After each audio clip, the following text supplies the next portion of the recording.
Voltamos para o segundo bloco do programa Polêmica. Estamos aqui com o deputado eleito pelo Partido da República, Bruno Dauaire, e lembrando a você que dicas, críticas e elogios ao programa, programapolemica@gmail.com.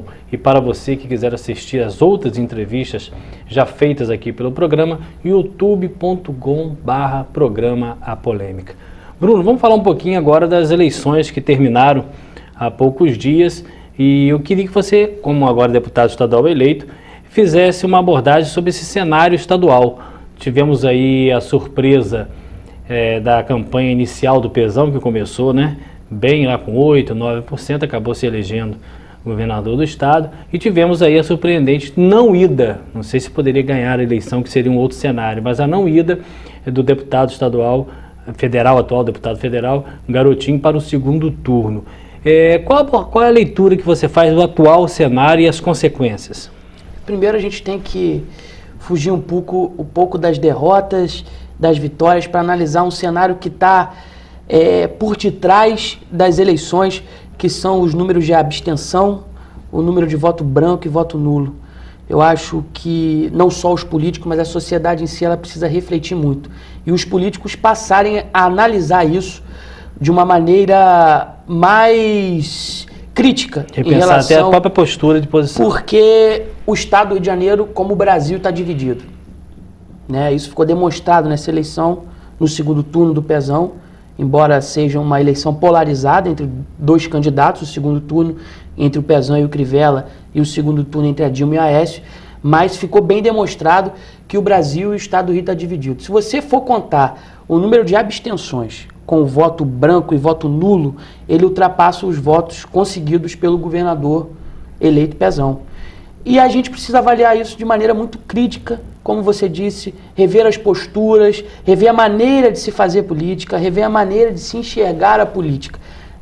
A gente precisa fazer com que aqueles que estão desacreditados, porque esses números mostram para mim uma desmotivação do eleitorado carioca, vamos assim dizer, a gente está tratando agora das eleições do estado do Rio, uma desmotivação, um desgaste grande entre o eleitor e o político, entre o político e o eleitor. Então a gente precisa rever, trazer esse debate à tona, buscar meios para que aqueles que estão desacreditados, desmotivados com a política, possam se motivar novamente. A política precisa virar um hábito, um debate diário, seja em casa, nas ruas, nos bares. Até porque nós fazemos política desde a hora que a gente acorda até a hora que dorme, né? Então, muito me entristeceu, né? A gente queria o Garotinho no segundo turno, para poder falar um pouco das propostas, para poder... Ter um tempo maior até de TV, né? Para ele poder se apresentar, mas infelizmente Deus quis de outra maneira. O povo, ele é soberano nas escolhas dele, né? Teve aí o Crivella representando essa força popular no segundo turno, mas eu fico muito preocupado, como eu disse aqui, na questão dos votos brancos e votos nulos. Eu acho que esse eleitorado precisa ser cuidado com muito carinho. Devolver a ele o prazer de ir às urnas, né? Agora, partindo dessa ideia do novo, essa discussão da política, por muitos anos ficou desacreditada. Não está um pouco ligado também ao descumprimento de certas promessas, ao descumprimento de certas ações, a falta até de respeito do político com o próprio cargo, com a própria área de atuação? Sem dúvida. A desmotivação é toda em relação a isso, né? É óbvio que é a postura do político que compra o voto do eleitor. E a sensação de impunidade é muito grande, né, Bruno?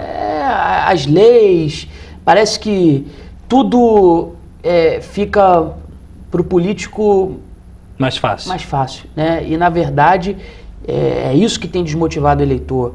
A falta de um compromisso, a falta de uma postura, uma posição consolidada. Eu não sei se você concorda comigo. Eu vi algumas evoluções, principalmente da área de mídia. Por exemplo, fulano, você vai fazer o quê? Eu vou fazer 1000 coisas, sim, mas como e com que dinheiro? Eu acho que o povo aprendeu uma palavra que estava um pouco escondida, que era como. Eu acho que esse como é um primeiro caminho para fazer com que o político mude de postura. Sem dúvida. Porque o questionamento vai ser mais direto, porque não dá mais tempo para uma campanha de... não de mentira, mas de fantasia, de impossibilidade. Vai fazer isso? O Bruno vai fazer isso? Vai, Bruno. Como? Hoje, da onde você vai tirar isso? Cláudio, hoje a sociedade ela passa por uma transformação, né? E numa das bases dessa transformação está a internet. Né? A sociedade ela passa por essa transformação. E se você for pegar as histórias, isso é natural ao longo da história, essa transformação Várias da sociedade. transformações ao longo da história. E se o político, que é o legitimado para representar a sociedade, não acompanhar essa transformação, assim como o direito, qualquer outra instituição que não acompanhe as evoluções da sociedade, não consigam entender e compreender esse novo cenário social que se apresenta, vai acontecer isso, esse rompimento, essa distância entre o político e o eleitor. Né? Tem uma palavra que eu acho fundamental que falta hoje na política: amor. O amor ao próximo, o amor à causa. Eu acho que a política ela não pode ser vista de maneira tirar alguma... os adversários e colocar inimigos. Pois tirar as discussões ideológicas para uma postura desenfreada de ambição pelo poder, e isso precisa ser revisto, porque isso não é salutar para a sociedade. A sociedade ela não vai se desenvolver como tem que se desenvolver com a postura dos políticos dessa maneira. Político não é um fla-flu, né? Não pode ser, jamais. E na base disso, essa mudança de cultura, é preciso que o político consiga observar e compreender que na base dessa mudança estrutural que hoje a sociedade vive, né, seja com a mídia, seja com a internet, seja com qualquer outra coisa que faça com que a sociedade vá mudar a postura, está a educação. A educação ela é a base de tudo.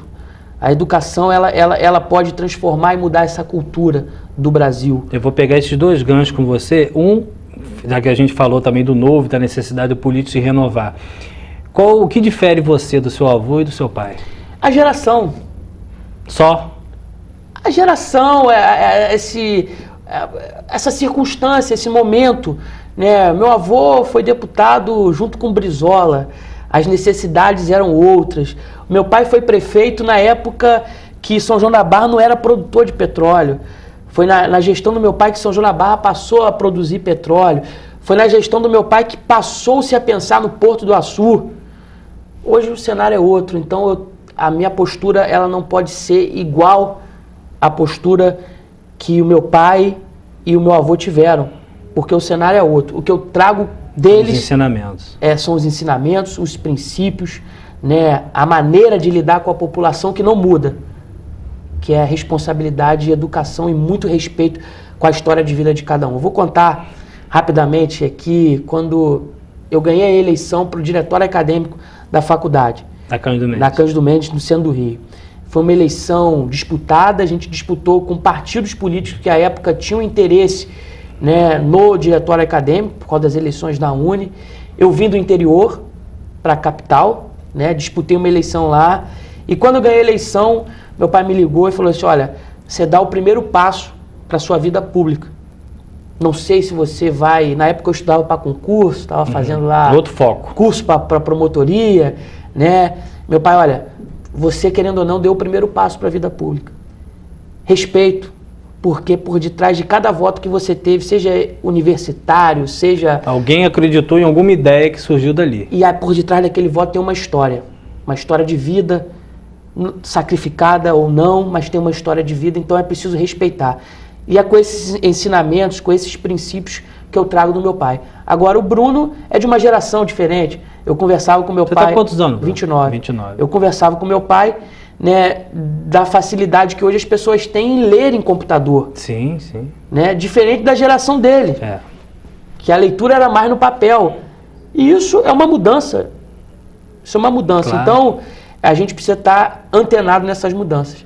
Você está falando da questão da educação, como você teve esse início em diretório acadêmico. Vamos falar um pouco, você como deputado estadual vai ter uma, pelo menos eu espero que sim, uma atenção também para a educação do Estado. Nós estamos aí em Campos com 3,9, eu brinco até que a gente está ainda na zona de rebaixamento. Temos São João da Barra um pouco melhor, mas o Estado precisa ter um crescimento substancial na estrutura das escolas, na qualificação dos professores. O que esperar do Bruno Dauari nessa visão da parte educacional do Estado e nos municípios que precisam mais do que outros? Isso é uma realidade. Eu sou um defensor, e não é discurso político, discurso clichê. Clichê. Né, educação.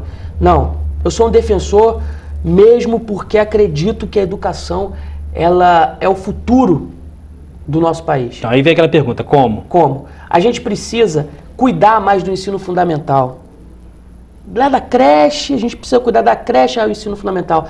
Hoje, a possibilidade da gente estudar numa universidade é maior. Sim. Né? Mas a gente precisa cuidar desse ensino fundamental. Até para saber que material é esse que chega na universidade. Eu discordo muito de algumas políticas públicas de educação que priorizam só aquela sala de aula, matemática, geografia, português.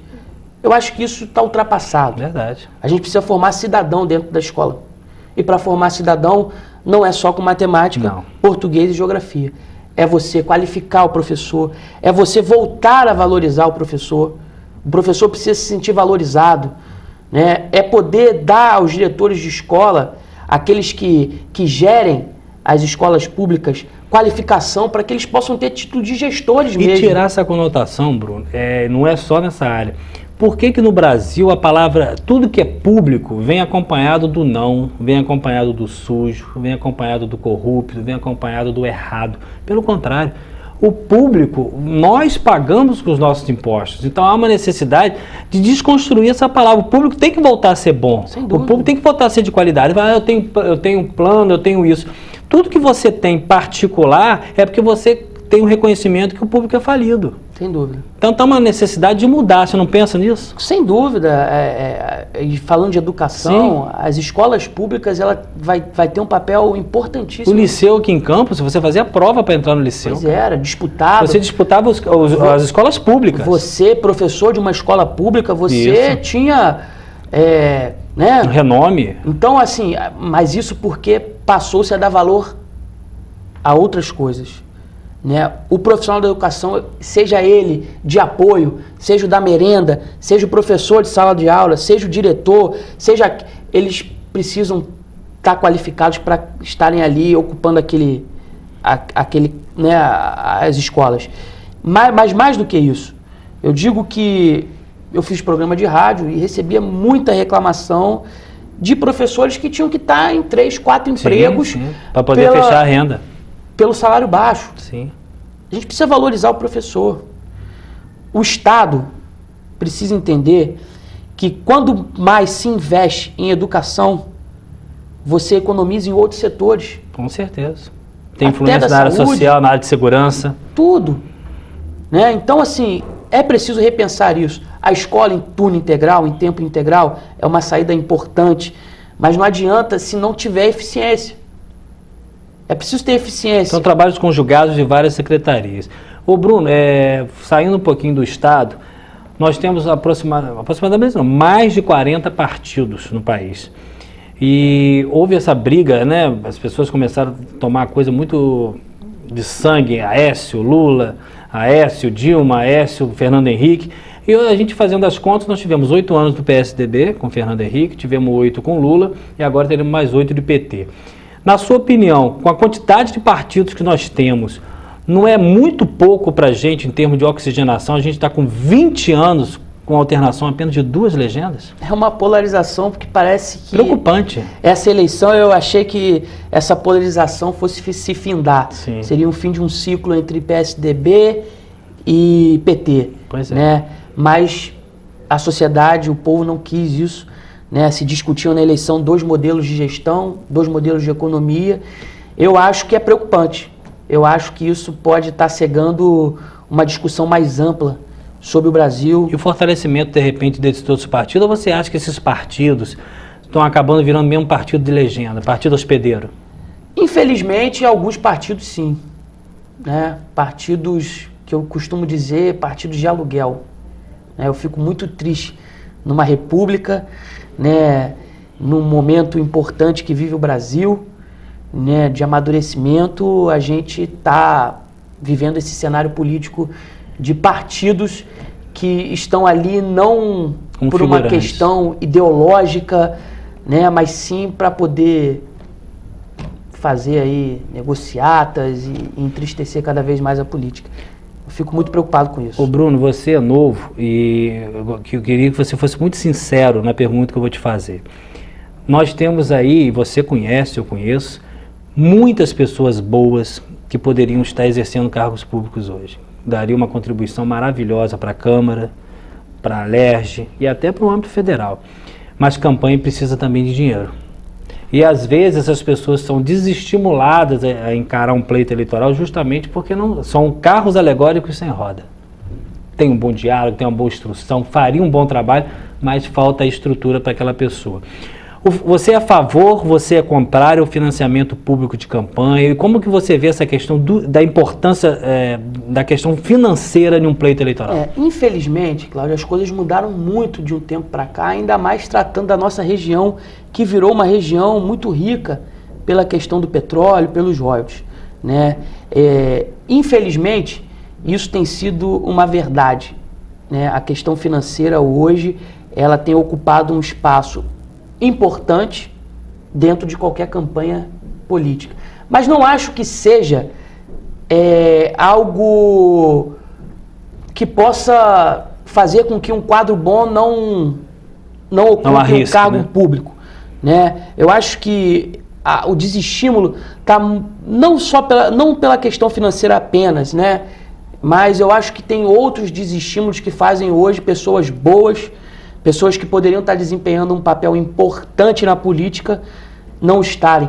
Eu vou te contar um fato que aconteceu na campanha, que eu falava em toda reunião minha. Uma pessoa, não vou dizer o nome, claro, né, mas chegou para mim e falou: poxa, Bruno, você vai virar político? Por quê? Ele, poxa, político... Né? Eu falei, mas não estou entendendo. Não, porque sujeira, corrupção. Eu falei, mas... calma aí, não vamos criminalizar a palavra político. Eu acho que isso que tem desestimulado muita gente boa de participar da política. Essa criminalização do político. Né? Tem pessoas que têm vergonha de dizer que são políticos. Sim. Né? Porque falou, você faz o quê? Eu faço política. A pessoa já começa a enxergar você de uma outra maneira. Isso não pode virar verdade. Porque aí ferrou. Os quadros bons mesmo desaparecerão. Pessoas descompromissadas, pessoas sem qualquer preocupação ocuparão os cargos públicos e aí a gente está fadado aí a um insucesso total da política. Só para fechar esse bloco aqui, aliás, você vai responder no próximo bloco. A sua campanha, uma campanha foi milionária, razoável ou uma campanha pé no chão? Mas você vai responder depois do intervalo. Nós estamos aqui com o deputado eleito Bruno Dauari, daqui a pouco a gente volta.